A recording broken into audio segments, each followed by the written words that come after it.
Hello hi दोस्तों, कैसे हो। उम्मीद करता हूँ कि सभी आप अच्छे होंगे। CMEC यूट्यूब चैनल में एक बार फिर से आपका हार्दिक स्वागत है। मैं बजरंग और आपके लिए लेकर आए तंत्रिका तंत्र का अगला वीडियो। तो आज पढ़ते हैं हम तंत्रिका तंत्र से संबंधित दूसरा वीडियो। और हम मस्तिष्क के बारे में पढ़ रहे थे। तो मैं उम्मीद करता हूँ कि मस्तिष्क के बारे में, मस्तिष्क से संबंधित जो आपको तथ्य बताए गए थे, फैक्ट बताए गए थे, आपको वो ध्यान में होंगे।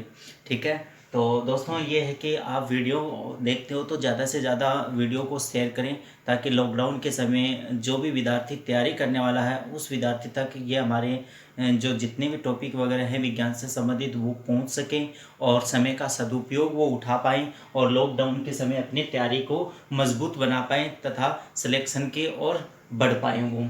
ठीक है। तो हमारा यही आपसे एक उम्मीद में रहती है कि ज़्यादा से ज़्यादा लिंक को शेयर करें, यानी चैनल को या वीडियो को ज़्यादा से ज़्यादा शेयर करें ताकि प्रत्येक विद्यार्थी तक ये पहुंच सके। ठीक है। तो हम पढ़ते हैं ब्रेन के बारे में। ठीक है। ब्रेन में हमने पहला वो आपको चार्ट समझाया था कि ब्रेन में कितने भाग हैं, किस प्रकार से हैं, प्रमस्तिष्क कहाँ है, हाइपोथैलेमस कहाँ है, इस प्रकार से हमने पढ़ लिया था। आज हम उसके मुख्य भाग जो होता है वो पढ़ने जा रहे हैं, यानी क्या है, प्रमस्तिष्क के बारे में। तो बने रहिए दोस्तों आप मेरे साथ और वीडियो को पूरा देखें ताकि आप विज्ञान में अपडेट हो पाए। प्रमस्तिष्क जिसे इंग्लिश में बोलेंगे सेरेब्रम, सेरेब्रम।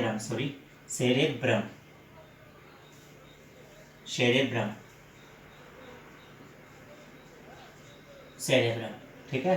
तो प्रमस्तिष्क अब देखेंगे इसमें सबसे पहले अगर ये देखे जाए तंत्रिका तंत्र में मस्तिष्क का उपनाम क्या होता है, तो मुख्य भाग हमारा मस्तिष्क ही होता है तंत्रिका तंत्र में। ठीक है। ब्रेन को ही मुख्य भाग कहते हैं, या ब्रेन को ही हम CPU शरीर का क्या कहते हैं, सेंट्रल प्रोसेसिंग यूनिट कहा जाता है।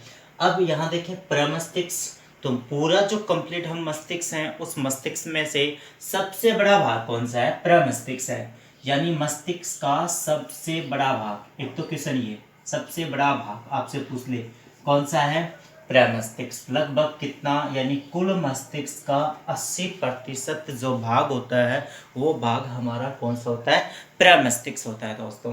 ठीक। फिर प्रमस्तिष्क का उपनाम क्या है, तो उपनाम इसे कहते हैं मस्तिष्क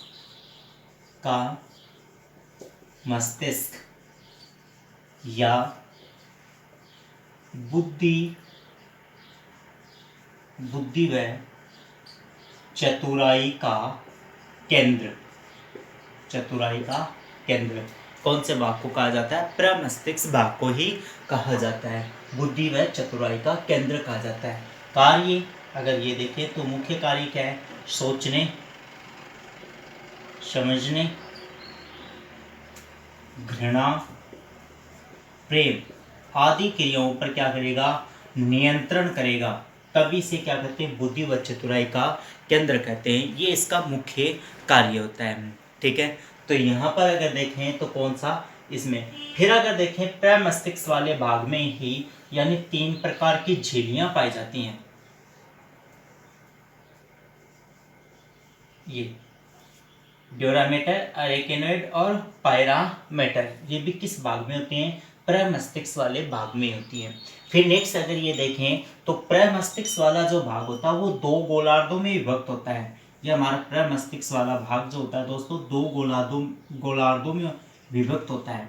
क्योंकि क्वेश्चन ये से बन सकता है कि प्रमस्तिष्क कितने गोलार्धों में विभक्त होता है, 2 गोलार्धों में। ये तो कौन सा होता है, दायां गोलार्ध होता है दोस्तों, और ये कौन सा होता है, बायां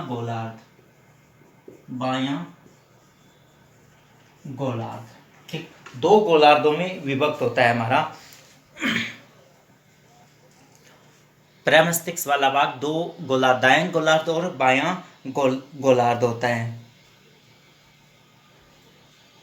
ये जो झिल्ली होती है केर्पस केलोसम विभक्त करती है, और दाएं गोलार्ध में एक क्षेत्र पाया जाता है जिसे वर्निकल क्षेत्र कहा जाता है, एरिया, वर्निकल क्षेत्र। ये पूछ सकते हैं कि प्रमस्तिष्क के किस भाग में वर्निकल क्षेत्र पाया जाता है, तो दोस्तों प्रमस्तिष्क के दाएं गोलार्ध में वर्निकल क्षेत्र पाया जाता है।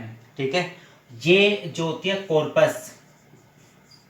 कॉर्पस कैलोसम झिल्ली होती है, कॉर्पस झिल्ली जो दोनों भागों को पृथक करती है। तो ये भी बोल सकते हैं कि दायां गोलार्ध और बायां गोलार्धों को जो पृथक करने वाली जो झिल्ली होती है वो कौन सी होती है, वो होती है कॉर्पस कैलोसम झिल्ली पाई जाती है। ठीक है, ये है। अब ये देखें कि इससे संबंधित वर्निकल क्षेत्र इंपॉर्टेंट है। वर्निकल स्मरण, ज्ञान, सोचने, समझने और बोलने आदि के जो केंद्र होते हैं वो केंद्र किस भाग में होते हैं दोस्तों, वर्निकल क्षेत्र में होते हैं। फिर अगर यहाँ देखें तो इसी क्षेत्र में यानी सल्की और गाइरिस, सल्की व गायरी या गायरिस पाई जाती हैं। सल्की व गायरिस पाई जाती हैं जो आपस में गुथी रहती हैं और सबसे ज़्यादा जो न्यूरॉन होते हैं वो मस्तिष्क में ही होते हैं। तभी शरीर का सबसे जटिल अंग किसे कहते हैं, ब्रेन को ही कहते हैं सबसे जटिल अंग।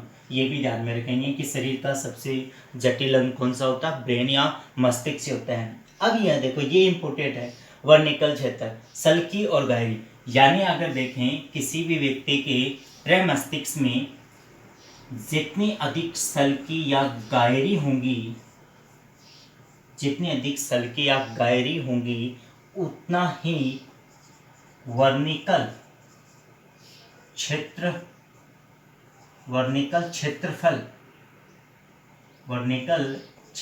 बढ़ेगा। और क्षेत्रफल बढ़ेगा तो प्रमस्तिष्क की सतही क्षेत्रफल बढ़ेगा, यानी प्रमस्तिष्क का सतही क्षेत्रफल बढ़ेगा। और जितने ही प्रमस्तिष्क का सतही क्षेत्रफल बढ़ेगा उतने ही उस व्यक्ति में बुद्धि लब्धि IQ बढ़ेगी। तो ये ध्यान में रखेंगे, ये वेरी इंपॉर्टेंट है कि प्रमस्तिष्क का सतही क्षेत्रफल बढ़ाने के लिए योगदान किसका होता है, सल्की और गायरी का होता है। इसमें वर्निकल क्षेत्र होता है, जितना ये बढ़ेगा उतनी हमें समझने, स्मरण, सोचने, बोलने आदि की क्षमताएं विकसित होती जाएंगी और व्यक्ति की बुद्धि लब्धि क्या होगी दोस्तों, बढ़ती जाएगी। तो ये है ब्रेन का पहला प्रमस्तिष्क वाला भाग, सेरेब्रम। तो दोस्तों एक बार वापस देखें कि सेरेब्रम क्या है। सबसे पहले देखें कि प्रमस्तिष्क सेरेब्रम मस्तिष्क का सबसे बड़ा भाग 80% लगभग।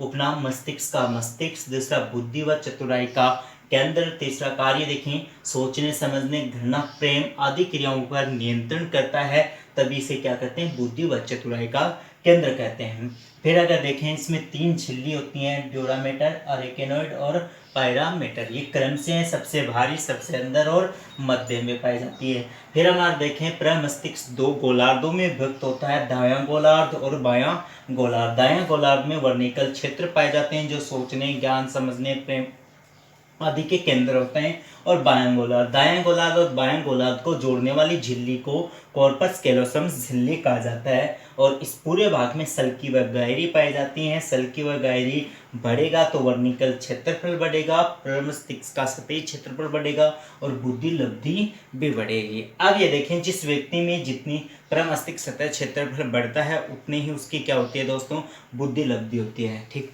अब देखें यहाँ दायां और बाएं से संबंधित, यदि कोई व्यक्ति दाएं हाथ से लिखता है तो उसका बायां गोलार्ध यानी बायां प्रमस्तिष्क क्या होगा, बड़ा होता है। और यदि कोई व्यक्ति बाएं हाथ से लिखता है या कार्य करता है तो उसका कौन सा, दायां गोलार्ध क्या होता है दोस्तों, बड़ा होता है। ये भी हम ध्यान में रखेंगे इस चीज़ का। यानी कोई व्यक्ति दाएं हाथ से कार्य करता है तो उसका बाएं हाथ से कार्य करता है तो उसका। फिर अगर देखें तो यहाँ ये भी है कि ऐसे विषय में एक व्यक्ति हुए हैं जो दोनों हाथों से कार्य करते थे, दोनों हाथों से लिखते थे, तो उसका प्रमस्तिष्क औसत से बड़ा माना जाता है। और वो कौन है, अल्बर्ट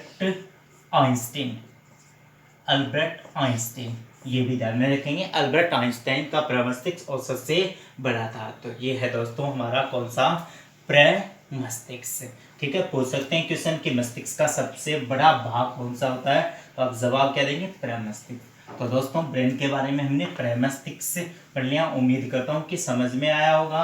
चैनल पर नए हैं तो सब्सक्राइब करें और वीडियो को लाइक ज़रूर करें। आपका लाइक है हमारा हौसला बढ़ाता है और हम अच्छी आपके लिए नए नए टॉपिक के बारे में नई नई जानकारियाँ लेकर आते हैं। ठीक, अब एक चीज़ और पढ़ लेते हैं आज इसमें, हाइपोथैलेमस।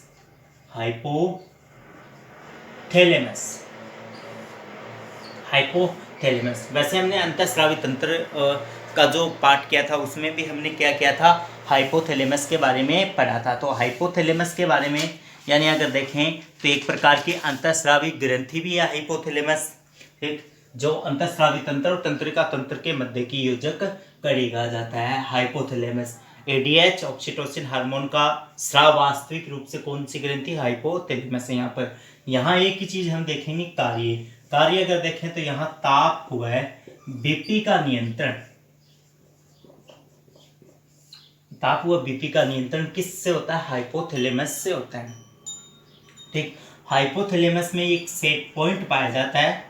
सेट पॉइंट अप होने से यानी सेट पॉइंट अप होने से पायरोजन रसायन स्रावित होता है। जो बुखार के समय पायरोजन रसायन जो होता है वो तभी होता है। तो ये भी ध्यान में रखेंगे कि सेट पॉइंट बुखार के समय अप हो जाता है जिससे पायरोजन रसायन स्रावित होता है। और मुख्य यहाँ ये क्वेश्चन है कि ताप व बीपी का नियंत्रण मस्तिष्क का कौन सा भाग करता है? दोस्तों हाइपोथैलेमस।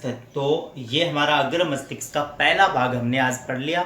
एपिथैलेमस है, थैलेमस है, वो इतने कुछ उसमें महत्वपूर्ण फैक्ट है नहीं तो हम वो नहीं पढ़ेंगे।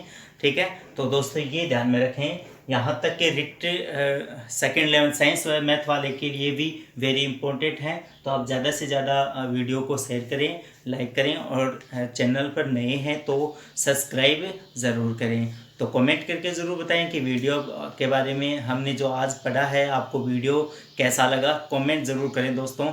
और ज़्यादा से ज़्यादा वीडियो को शेयर करें ताकि तैयारी करने वाले विद्यार्थी तक हमारा ये कंटेंट जो है वो पहुंच सके।